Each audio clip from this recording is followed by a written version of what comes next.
नमस्कार। 10 मार्च वो तारीख जब तय होगा कि उत्तर प्रदेश समेत 5 राज्यों में किसकी सरकार बनने जा रही है। यूपी की सियासत में इस वक्त जबरदस्त हलचल मची हुई है। इसी बीच मुलायम की छोटी बहू अपर्णा यादव का एक इंटरव्यू तेजी से वायरल हो रहा है। इस इंटरव्यू में उनसे सवाल होता है कि अगर अखिलेश अपनी सीट से हार जाते हैं तो उनको अच्छा लगेगा या बुरा। इस सवाल पर अपर्णा ने जो जवाब दिया वो आपको भी हैरान कर देगा। अखिलेश से राजनीति के गुर सीखने वाली अपर्णा ने उन्हीं को लेकर ऐसा बयान दे दिया जिसकी हर तरफ चर्चा हो रही है। दरअसल अखिलेश यादव मैनपुरी की करहल सीट से इस बार चुनावी मैदान में हैं। इस सीट पर अखिलेश की काफी मजबूत पकड़ मानी जाती है। बीच में खबरें आई थी कि बीजेपी अपर्णा को अखिलेश के खिलाफ करहल सीट से उतार सकती है, लेकिन ऐसा नहीं हुआ। इन सब के बीच जब अपर्णा से सवाल हुआ कि अगर अखिलेश हारते हैं तो क्या अपर्णा को खुशी होगी या फिर एक ही परिवार से होने की वजह से दुख होगा, इस सवाल पर अपर्णा ने जो जवाब दिया सुनिए।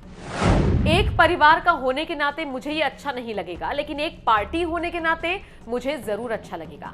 इसके बाद अपर्णा से योगी आदित्यनाथ को लेकर सवाल हुआ। उनसे पूछा गया कि योगी समाजवादी पार्टी के नेताओं को लेकर कई तरह की बातें करते हैं, उन पर तंज कसते हैं। इस पर अपर्णा ने कहा वो कोई भी एक बात भी अगर कहते हैं तो बहुत सोच समझ कर कहते हैं। वो सत्य कहते हैं और सत्य को सुनना चाहिए। इस दौरान अपर्णा ने यह भी कहा कि वो इसे अपना सौभाग्य समझती हैं कि उन्हें एक मंच दिया गया। अपर्णा इस दौरान ये कहने से भी नहीं चूकी कि वो किसी पद के लिए नहीं बल्कि देश निर्माण के लिए बीजेपी में शामिल हुई है। आपको बताते चले, यूपी विधानसभा चुनावों के दौरान ही अपर्णा सपा का दामन छोड़कर बीजेपी में शामिल हुई हैं और उसके बाद से ही वो समाजवादी पार्टी के खिलाफ जहर उगल रही हैं। माना जा रहा है कि अपर्णा को भले ही बीजेपी ने कहीं से चुनाव न लड़वाया हो, लेकिन अगर यूपी में योगी सरकार की वापसी होती है तो उन्हें कैबिनेट में जगह मिल सकती है। वैसे जब हमने अपर्णा से ये सवाल पूछा था तो अपर्णा ने क्या जवाब दिया था, चलिए आपको सुनवाते हैं।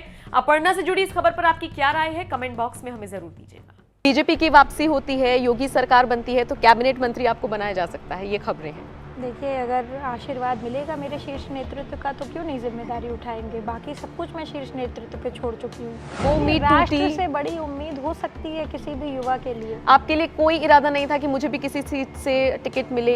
पहनने के लिए कपड़ा है, खाने के लिए रोटी है और अपर्णा यादव को सेवा करनी थी। मैं वहाँ भी कर रही थी क्योंकि यहाँ पे राष्ट्र की बात थी, इसलिए मैं यहाँ आ गई। Simple is the theory. तो अब लोगों ने कहना शुरू कर दिया है कि अगर मैं तो अगर ही लगाऊंगी क्योंकि मैं पत्रकार हूँ, बीजेपी की वापसी होती है, योगी सरकार बनती है तो कैबिनेट मंत्री आपको बनाया जा सकता है, ये खबरें हैं। देखिए, अगर आशीर्वाद मिलेगा मेरे शीर्ष नेतृत्व का तो क्यों नहीं जिम्मेदारी उठाएंगे। बाकी सब कुछ मैं शीर्ष नेतृत्व पे छोड़ चुकी हूँ। जैसा वो कहेंगे वो कर रही हूँ। अभी उन्होंने जो जिम्मेदारी जिलों की दी है मुझे प्रचार करने की, प्रसार करने की, वो मैं कर रही हूँ। मैं पूर्ण निष्ठा के साथ अपनी पार्टी के साथ हूँ जी।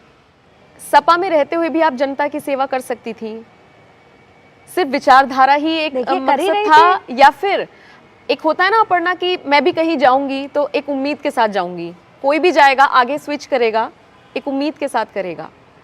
क्या उम्मीद थी? वो उम्मीद टूटी। राष्ट्र से बड़ी उम्मीद हो सकती है किसी भी युवा के लिए। आपके लिए कोई इरादा नहीं था कि मुझे भी किसी सीट से टिकट मिले? पहनने के लिए कपड़ा है, खाने के लिए रोटी है और अपर्णा यादव को सेवा करनी थी। मैं वहाँ भी कर रही थी क्योंकि यहाँ पे राष्ट्र की बात थी, इसलिए मैं यहाँ आ गई।